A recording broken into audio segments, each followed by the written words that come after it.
break that down for you because it's very serious. Okay. Okay. So I said, I used to try and cut my husband's hair, and he used to say the trimmers are biting. I've heard of that expression before. Can you tell us what that means and how to fix it? Okay. Now, yesterday, you all recall me telling you that you're going to need 2 sets of trimmers, right? Okay. That's very important because sometimes, one has to be sharper for the front, the other one not sharp for the neckline, okay? You got the movable blade, of course, and then you got the non-movable blade. We talked about that yesterday, right? This is the movable. It slides the movable blade not just equal, but past it, okay? Wow. When it does that, what do you think it's going to do if it's doing like this, and that's a blade edge up there? It's going to cut. It's going to bite, okay? That probably is what's going on there. And the easy way to figure that out is this. Take your finger, okay, and rub your finger across the blade like this, okay? Rub it across the blade like this. Now, if you feel it grabbing your finger, then that means what I just described about the movable blade has passed the non-movable blade. That's what's happened. So you need to reset that so that it won't bite them, okay? This is what can happen if you have a blade that's too sharp. Let me show you. That is what can happen, okay? And let me explain to you the process of what's going on here, okay? So what happens is you put that sharp blade on someone's neck, and it's very sensitive back here, okay? So you scrape it.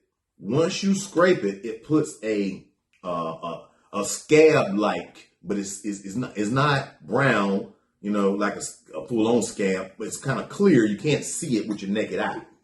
What happens is the hair tries to grow up and out as it normally does, but when it gets to that scab, this skin is now tough, you see? So it turns the hair back. Once it turns the hair back, now you have pseudofolliculitis Barber, razor bumps. That is what this is. And on African American skin, this is very, very, very common. And you don't want to do this because, let me explain something to you. You change someone's life for the bad when that happens. And not all the time can you fix this situation. And even when people go get surgery, they try to get this stuff lasered off and that type of stuff. That doesn't always take because African American skin it can keloid.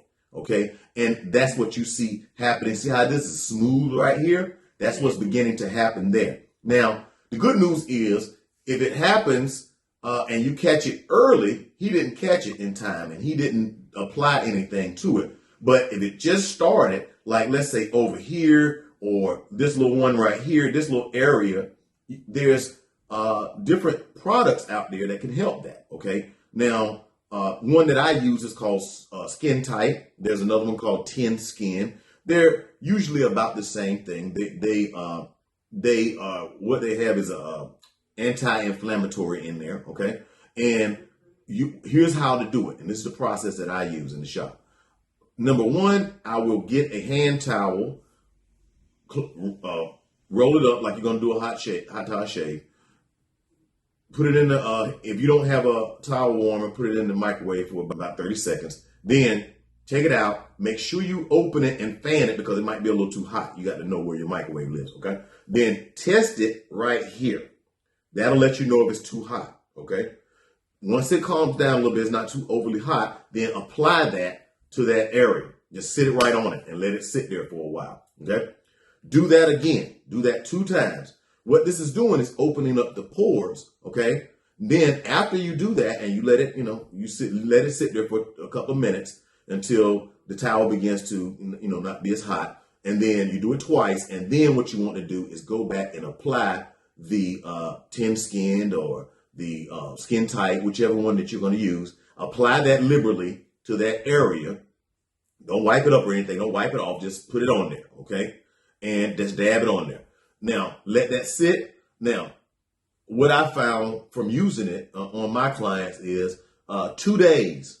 2 days, you do that 2 days. And if it's in this area like this right here, that stuff will get white and pop off. Okay, and it'll go back to smooth again. But once it gets to this, it's going to take a lot more work, and I don't know if that actually will fix it. You're going to need to refer them to a dermatologist at that point, because that is something that's going to be with them for a while, and you don't want to have somebody like that, okay? Because again, that's something that you can't fix easily. I had a good friend of mine, a mentor of mine back in the day, and he had a situation like this, and I mean, it was huge. It was way bigger than this, and that thing used to leak and all kinds of stuff. Okay, so who wants that? Okay, so make sure you don't do that. Yes.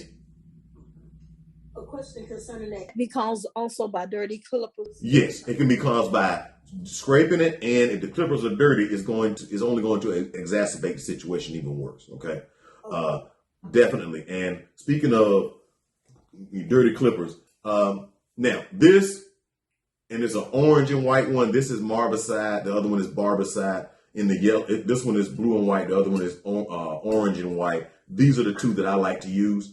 Okay, they're very good. Make sure you spray the front and back of the blade with that. Okay, on every client too, by the way. Make sure you do that. Okay.